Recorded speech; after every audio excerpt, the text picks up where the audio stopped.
When Dartzone first released the Pro MK2.0 in December of 2020, I was very impressed. This was one of those first times that a big name blaster company made a small factor pistol with high FPS that shot short darts. Not only was this a huge breakthrough in the competitive Nerf scene, it was also game-changing for casual foam tagging. This was because before the Dartzone Pro Mark II, there really wasn't anything that was affordable out there. I mean, there was a Spamp by Gavin Fuzzy, or the Knockout kits, which offered inline clips with 4 to 5 dart capacity. However, without a hefty budget and modding knowledge, these blasters could not be obtained by many Nerfers. The Mark II was also made of metal and injection molded plastic, which meant it was far more durable and could be abused, unlike other 3D printed blasters. Now, everything about the Mark II was looking great, except for a couple things. First off, to comply with safety requirements, it was recommended that the blaster be used with this obnoxiously large orange muzzle. To play devil's advocate, without the big clunky orange barrel attachment and poor lighting, this blaster looks like a real force multiplier. In addition, it dropped the blaster's performance, which could be a good or bad thing depending on how you look at it. Secondly, the blaster featured an internal magazine that could be reloaded with a speed loader. Now, this is a personal preference, but I do not like this form of reloading. I found it cumbersome or just overall more clunky than a traditional pistol grip swappable magazine. Now, keep in mind, at the time, blasters like the Fire Rat, the Zinc, and the Gecko were not mainstream in the community. So it wasn't really a common thing to see a small, high-powered pistol that took magazines and shot half darts. Now fast forward a couple years, Dartzone has cornered the market in competitive foam dart tagging. And today, we get to look at the Dartzone Pro MK2.1. At a quick glance, you can see this blaster is far bigger than its predecessor, which makes me think, to help move away from the aggressive profile, this blaster, they just made it bigger. Another huge difference is they did away with the speed loader compatible internal magazine. Now the blaster features a slender pistol grip magazine with some very nice features. First off, the build quality of the magazines are very nice, and the magazine lips are a very nice touch. These definitely feel like a pro line product. I personally really like this choice over the Mark II. Now, I know there's some people out there who would much rather the more compact blaster with the speed loaders. Mainly, this is very helpful for Nerfers who like to recover darts off the ground and feed in directly into the internal magazine. It is worth noting that the MK2.1 retains this feature. When the blaster is primed back, you can still feed darts in the top of the magazine. Now, we did chronograph the original Mark II to get a baseline. Let's go ahead and take a look at those numbers.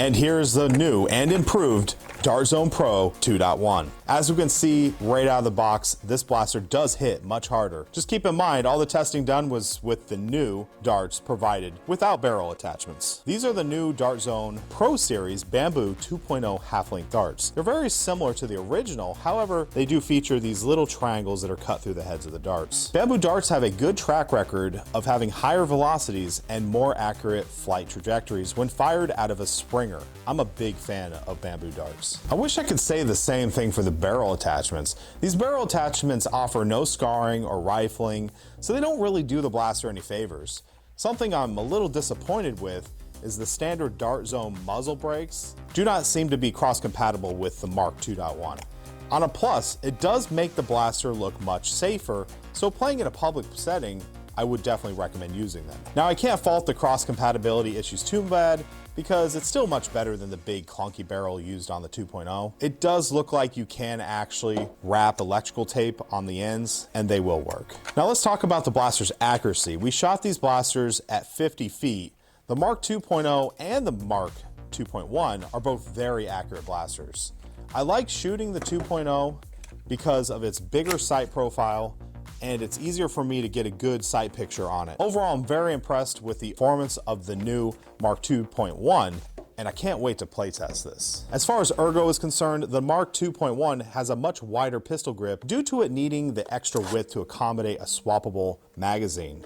It also has a rubberized grip, which is really nice. I do, however, like the grip on the 2.0 a little better because it's a little bit thinner. Now, as far as aesthetics are concerned, this is where things get a little tricky. If you want to do more public play, I think the 2.1 is a much better blaster because it's less likely to be mistaken as an actual force multiplier.